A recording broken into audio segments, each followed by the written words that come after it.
let's get to it, guys. After roughly 2.5 years, we finally get to see former UFC heavyweight Francis Ngannou compete again in MMA. He's got a solid opponent in Renan Ferreira, and we even have a date, October 19th. I am in. How about you guys? Fada, react to the news of Ngannou versus Ferreira going down here in a few months. Yeah, I'm in as well. I think this is the right move. I think this is the right next fight for Francis Ngannou, considering what happened in his last boxing outing. Granted, I still think that he could get big boxing matches, but I think from the get-go we were expecting him to come back to MMA. Now, I don't know if he ended up beating Anthony Joshua, if we were ever going to see him back in MMA, but I selfishly wanted to see him back in MMA. Eric Nixick recently talked to you and goes saying that he thinks, that the John Jones fight will happen eventually. So I want to see Francis Ngannou back in MMA. I still think he still has a lot to offer. Obviously, he left the UFC as UFC heavyweight champion. So I'm glad that he's back in MMA. I still think there are options for him out there in boxing, depending how results go. And listen, Renan Ferreira is huge. He's a big, strong, powerful puncher. That's what Francis Ngannou has always been known for. Now, I know the odds are probably going to be heavily in favor of Francis Ngannou, but I'm glad to see him back in MMA, and I'm interested to see what happens if he goes out there and does what Francis Ngannou does and gets him out there quickly. I'm interested to see what the possibilities are. I know he's with the PFL right now, but I think all of us can't help but matchmaking with different guys. Thinking about the John Jones fight, obviously the UFC heavyweight division is a bit of a mess right now, but I'm just glad to see Francis Ngannou back in MMA. I think it's the right move considering how his recent outing in boxing went, so glad to see him there. Yeah, good stuff. All right. How about you, Dan Tom? What was your reaction to this matchup? Were you feeling it from the moment you heard those two names? I don't know if it comes down to feeling it. I feel like we were all kind of expecting it, at least those of us. I don't even want to say in the know. I mean, it's not like it's a huge pool to draw from. I'm not even talking about the PFL. How about just heavyweight MMA? I mean, we still only got like 3 guys that can wrestle across all the divisions. But this is a great match because, like you said, it's got the banger quality that everybody from hardcores to casuals like. It's great for the PFL. Obviously, it's great for Renan Ferreira. We got the cue up the I think you should leave meme Crashmore, right? It's like, whether I do good or bad, I'm guaranteed the $2 million, right? And of course, Francis Ngannou, great to see him back in the lab in my backyard of Extreme Couture with Eric Nixick there, and wishing them well. Yeah, no doubt. Forgot about that $2 million. How could I? I mean, that was what Francis Ngannou negotiated on behalf of his next future opponent. So that's a huge payday for him. Imagine what Francis is getting. Holy cow. Goes, how about you, man? The big man's back after 2.5 years. Time has flown. It helped a little that we got to see him in the squared circle and the sweets, with the sweet science and all, but still, we haven't seen this guy in 2.5 years. If this fight goes down, cross your fingers on the 19th of October. Yeah, I mean, it's been a minute, right, since the announcement of all of this, and then to see him go to boxing and actually have some success there. There were a lot of things that made you think the possibility of this ever happening may never come, right? And then, obviously, unfortunately, what's happened in his personal life, that's something very difficult to overcome. And to see him kind of put everything together and make this decision, I think we have to commend him. He stuck to his word. He's going to come back. He's going to do this. I respect everything he did in boxing. I'm glad he's back in MMA, but I'll tell you this much. This is going to be a big mountain to climb. When you train one discipline for a long time like that, and you come back to mixed martial arts, throwing from different angles, being in MMA shape, the conditioning, the timing, all that stuff, it's got to come back to you. You got to kind of get that down, I think, before you can officially start your camp. So this is going to be like a little bit of a shock, I think, at first for Francis Ngannou. And he better not take this matchup lightly. Ferreira's a tough dude. But Ngannou being back in mixed martial arts, I think, kind of restores order a little bit to our little universe. And it's fun to have these talks again about who the baddest man on the planet is and all that. I think MMA just got a little bit of injection of life with Francis Ngannou announcing that he's coming back. We got some great comments here in the chat, and I encourage you all, if you can be a part of the show, leaving a comment or a question. Let me get to some of them because I think they tie into some of the stuff you guys just said. Lazy Bed says, well, first of all, he's stoked that Dan, Tom, and Fada Hanoun are on the panel this week. But he says the ultimate make or break moment for PFL and their PPV division, meaning their pay-per-view division, all their eggs lie with Ngannou. Man, you're right. This is an ultimate make or break moment for them. Great comment there. You know, we've kind of waited this whole year to see what some of these additions, right? Your Jake Mhm. Pauls of the world, your Clarissa Shields, how all this is going to tie in, the purchase of Bellator. How's this card going to stack up? You know, because I think we all want to support the PFL, especially if they bring it, right? But yeah, that's a great comment. And then Great White says Francis will never recover from that boxing loss. Sold out for one big fight. Well, I'm not so concerned on the sold out for one big fight. I mean, dude, that's a lot of money that can change your life. And he stood up for himself, but never recover. How about those punches he took? He took 2 solid knockdowns before the final knockout against Anthony Joshua. Less than a year. How will those hold up when Renan Ferreira might be, you know, he's going to probably have his moment, right? Maybe Francis goes out there and starches him right away. I don't know. But if they have a moment, how will those shots hold up? So that's kind of how I was taking that. And let's not forget, guys, he's also, you know, what's his heart like? He's still in mourning for the loss of his son. So you got coming Mhm. back to boxing, being gone 2.5 years from MMA, and then the loss of your son. Like, you know, I wonder just how strong Francis will be mentally and honed in at that moment against a 6'8" giant like Renan Ferreira. Here's another one here. Joseph Boza, if Renan Ferreira wins on October 19th, does that mean that Dana will get the last laugh and gloat that Francis shouldn't have left? I mean, there'll be some laughing going on from Dana's part for sure, but he's got his own problems with that other Mhm. triangle over there of Miocic, Aspinall, and John Jones. So good stuff. Great comments here from everybody. Getting back to this thing though, should he have returned to MMA goes, or did you kind of like what he was already establishing in boxing? Could he have just left MMA altogether, and then just kept going with the big paydays over in Riyadh, Saudi Arabia? Well, really quick, and just to address what Joseph Bosa said, Mm-hmm. um, just because he lost, like either way, he would have never made the money that he made in boxing over in the UFC had he stayed. He would have never even come close. Like he made ridiculous money in boxing. So I don't know that Dana can really have the last laugh. He'll probably have the last laugh in regards to baddest man on the planet, those types of things. Maybe there. But as far as money and maybe a little bit of a movement being started, I think Francis Ngannou laughs at that. As far as him being surprised, him coming back to MMA, a little bit, man. It did get shaky there for a while because those boxing paydays, dude, they're just so big, right? Um, but after a while, you don't have the element of surprise in your corner. That's what Francis had in the first boxing match. The second one kind of brought things back into perspective, right? These are guys that have trained in this discipline their entire lives. You might get one over on one of them, but 2 high level athletes is a lot to ask for, right? So I was a little surprised. He can always go back, right? Like he always has that option with Tyson Fury, depending on how Tyson Fury's career plays out. Tyson can always play the card that, hey, look, I want to get this one back. I won, but it felt like a loss. And so I think Francis still has that opportunity to go back, but I think it was the right time for him to come back to mixed martial arts. I was a little scared whether he would do it or not, but I'm glad in the end he did do it. I think it's the right decision. Mm-hmm. Dan, you got multiple black belts. You're a lifelong martial artist. You fought. You've got a good feel for probably what a striking workout is. And let's just say you did 8 weeks of just training for a boxing match and then putting your body to the grinder for an MMA match where you now have to incorporate wrestling, right? And jiu-jitsu and just different muscles. How taxing will that be? You're actually probably a similar age to Francis, mid-30s or something like that, if I'm not mistaken.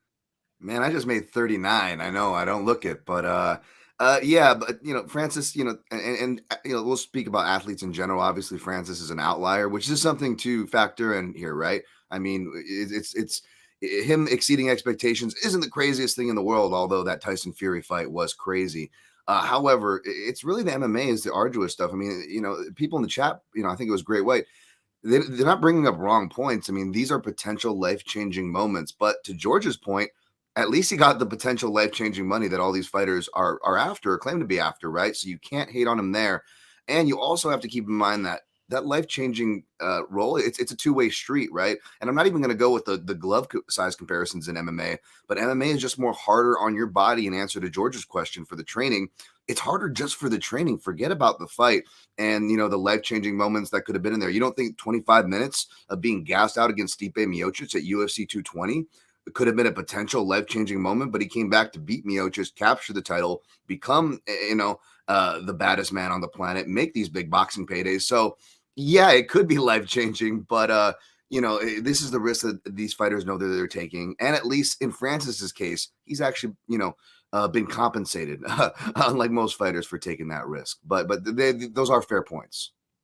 Mm-hmm. Yeah, man, I wish him the best coming back from.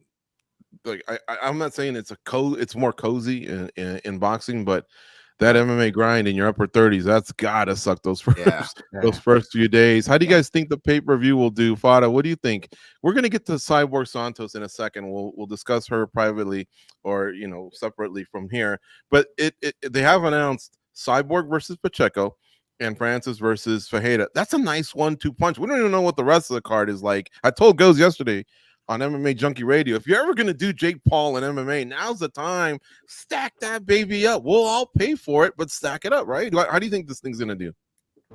Well, Jake Paul is busy wanting to be part of the 2028 Olympics and but no, but I think this is as probably as good as it gets when you look at the names, the accolades. I know we're going to talk about Cyborg in a second. So it's interesting. It is a bit risky to go back to, I can't remember whose comment it was about the pay-per-view, but it is a bit risky because if you look at the odds, according to DraftKings, Ngannou's a minus 345 favorite, which means he's kind of supposed to win. That's what people are expecting. But there is also that question mark of how he's going to look. Coming off of that loss in boxing to Joshua, I believe it was in March, obviously what he's gone through, the tragedy in his personal life, there's a lot of question marks of what Francis Ngannou is going to look like. And of course, this is heavyweight MMA. Renan Ferreira is a massive guy with big knockout power, put Bader away in seconds. So yeah, I think the element of the unknown of what Francis is going to look like, because I think a lot of people are expecting that if Francis doesn't run through him, just like the odds suggest that he's supposed to, I think there's going to be a lot of interesting talking points that come out of it. Although I think sometimes it's a little unfair when you expect absolute perfection from someone, but that's what Ngannou has done for the majority of his career, is run through some of the biggest and best names in MMA. So I think it's going to tell us a lot of where Francis is at. And it could risk a little bit of what he could do in boxing, right? Because I feel like that Ferreira fight was going to be there anyway. So maybe if he took one more, if he was able to get a Deontay Wilder, but do you want to take on a Deontay Wilder after the performance he had against Joshua? So it's tough, you know. It's both. There's a risk in both things, whether he stayed in boxing or went back to MMA. But I think there's a lot of pressure on him to look very good and look like the Francis Ngannou that we know. Because if he doesn't, I don't know if that's going to affect his boxing journey moving forward. Mm-hmm. Yeah, no doubt. Well, just when Cafe Frio was actually doing the B-roll right now, Ferreira's reach, man, is pretty incredible. Hopefully Francis brings in some bigger, taller dudes, because that guy covers a lot of ground, and he's gotten a lot better and a lot more polished. Good stuff there, Cafe Frio. Can Ngannou reinsert himself as the best heavyweight in the world goes with a win? Remember, he was number one when he left for boxing, and because of the dispute he had with the UFC. And since then, John Jones acquired the belt when he beat Cyril Gane. And that's why Dana White's kind of on that crusade. He's the baddest man on the planet. If two guys go in the closet, only one guy comes out. It's John Jones, blah, blah, blah. But Francis, if he were to beat Renan Ferreira, who, by the way, has really amassed a nice little run, right? Beating Ryan Bader, like Fada Hanoun pointed out, and then going back to capturing the season of PFL, can he establish himself as the number one heavyweight in the world, the baddest man on the planet? I think it's got to be by KO, and it's got to be early, right? That's the part of Francis Ngannou's game that everybody fears.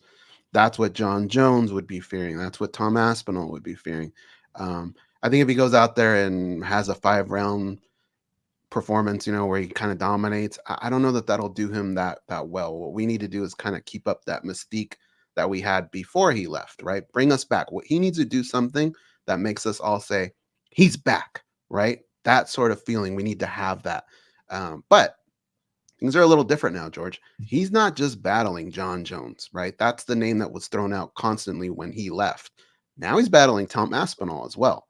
So he has to really come out and impress us and do something early. I think if he can get an early KO, then I think, yes, he gets thrown right back up there. What do you say, Dan? Can he recapture number one spot in the heavyweight division, the baddest man on the planet, if he were to cleanly beat Renan Ferreira? You know, I don't want to take away from anything from what Goz said, because I think Goz is absolutely correct in a vacuum. The problem is, in the overall context, is that UFC has made itself such a strong brand name, and at the helm of that, obviously, is Dana White. And page note this for my answer when we get to Cyborg, guys, because there's a common theme that I don't know if people really connected, and if they did, perhaps not in these ways. And I know at least 2 of the 3 panelists here have been to the Apex and seen Dana White's office. So I really want to page note this note here, folks.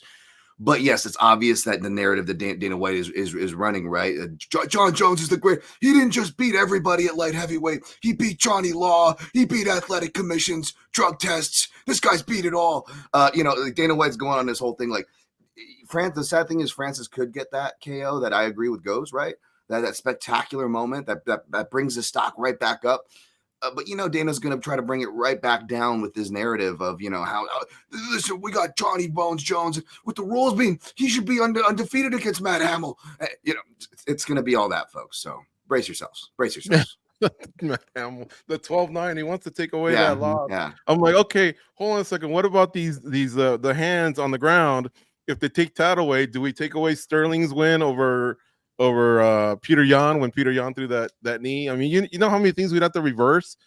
I mean, we'd have to have Superman go in reverse, right, to redo the history of the world. Like, I don't know, that's so ridiculous to me when he says that. But guys, doesn't this almost remind you of Francis is haunting Dana a little bit? I think the way Fedor haunted him about 15-20 years ago.